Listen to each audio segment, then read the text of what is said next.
বলে আগে দেশি দেওয়া শুরু করবেন, তারপরে বিদেশির মধ্যে আসবেন। ধরেন 2-1 পিস লই চিন্তা করি যে বেচমু, পরবর্তীতে রাখবো, আগের টাকা উঠাই লই।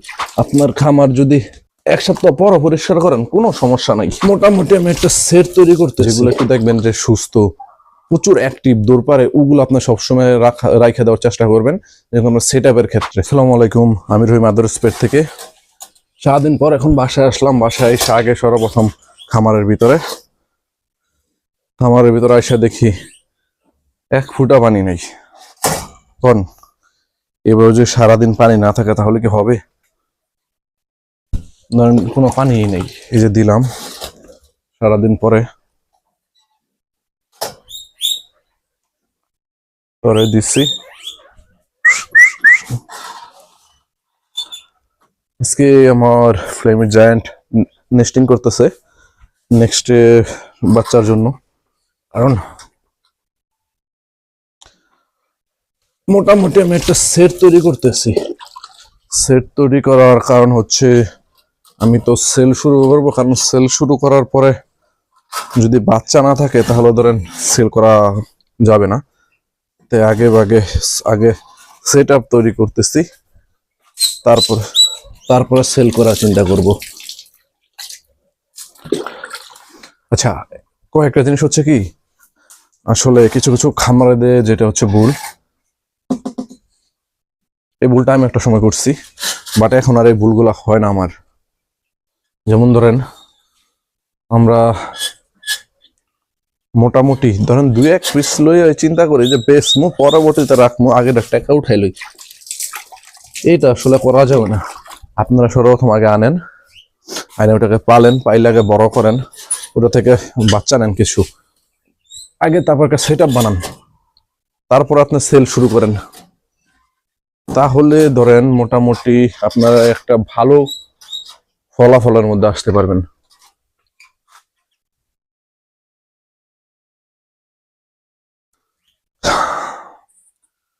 আমি প্রায় গত 1 সপ্তাহ যাবত আমার খামার পরিষ্কার করি না, তাহলে শুধুমাত্র নিচ দিয়ে ঘষা দিয়ে হেলে রাখা দেই, তারপর একটু পাইনটা মাইরা দিই যাতে গ্যাসটা চলে যায়। এই খামার ওচা করার মানে খাঁচা মাটি থেকে ওচা করার একটাই সুবিধা কি, আপনার খামার যদি 1 সপ্তাহ পর পরিষ্কার করেন কোনো সমস্যা নাই। আর খামারে কোনো গন্ধ হবে না, কোনো কিছু না, একদম পুরা ফ্রেশ থাকবে, খরগোশও পুরা ফ্রেশ থাকবে।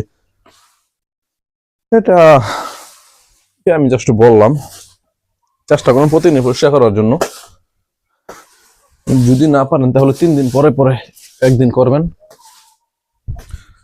তাহলেই হবে।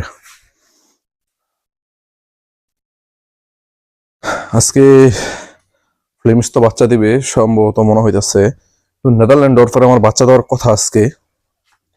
সম্ভবত নেদারল্যান্ড ডরফটা বিট করা হয় নাই। এটা হচ্ছে আমার নেদারল্যান্ড ডরফ। আমার মনে হয় হয়েছে, আবার মনে হয় নাই। তো যাই হোক, আমার ফ্লেমিশ লোম ছিঁড়তেছে আজকে। আচ্ছা, এত কিছু বাদ দিয়া ডাইরেক্ট কথা, সেটা হচ্ছে ওদিনকার খামার বিষয়ে কিছু কথা বলছিলাম, যে মানুষের কথা শুই না, কোনো কিছু করেন না। আজকে আর কিছু কথা, সেটা হচ্ছে খামারের সেট আপ যেটা। আজকে সেট আপ যেটা করবেন সেটা হচ্ছে আপনার প্রথমে আপনি 1 জোড়া নেন বা 2 জোড়া নেন, কোনো নেই, আপনি যেই কয় জোড়া মন সেই কয় জোড়া নেন। কিন্তু বেশি অবস্থাতে ধরেন আপনার কাছে এত টাকা হবে না যে ধরেন 3-4 জোড়া বিদেশি খরচ কিনলেন তারপরে ফার্মিং শুরু করবেন, হবে না। তো আপনি একটা কাজ করতে পারেন, বেশি অবস্থা আপনি 1 জোড়া নিবেন, সর্বোচ্চ 2 জোড়া থেকে কিছু বাচ্চা রাখা দিবেন। দেখবেন কোনটার কোয়ালিটি ভালো, মানে 2টা ঘর থেকে, 1 ঘর থেকে আপনি ফিমেল রাখবেন, 1 ঘর থেকে আপনি মেল রাখবেন। একই ঘরের 2টা রাখবেন না, তাহলে হবে কি আপনার বাচ্চা কোয়ালিটি কিন্তু ভালো আসবে না। কিন্তু আপনারা যখন 2টা ঘর থেকে আলাদা আলাদা রাখবেন মেল ফিমেল, তখন বাচ্চা কোয়ালিটি ভালো আসবে। যেরকমই আসুক প্রত্যেকটা বাচ্চার কোয়ালিটি ভালো আসবে। এটা হচ্ছে। এরপরে হচ্ছে আপনার সেটআপটা হবে এরকম, আপনি যখন বাচ্চাগুলো রাখা দিবেন, আপনি ধরেন প্রথম অবস্থায় 6টা জোড়াই করলেন, রানিং করলেন। 6টার জন্য আপনার 3টা মেল হইলে আমার মতে বেস্ট, কারণ একটার জন্য 2টা যথেষ্ট। একটার জন্য 2টা ফিমেল যথেষ্ট। আপনারা চাইলে একটা দিয়ে 3টা বিট করে, ম্যাক্সিমাম আপনার 3টা, এর বেশি করালে আপনার বাচ্চার কোয়ালিটি ভালো পাবেন না।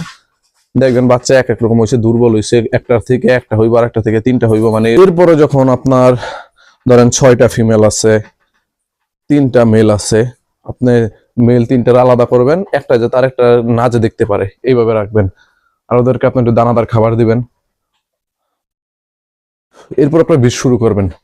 ধরেন 1 সপ্তাহ পরে পর আপনি ব্রিডিং করাইবেন।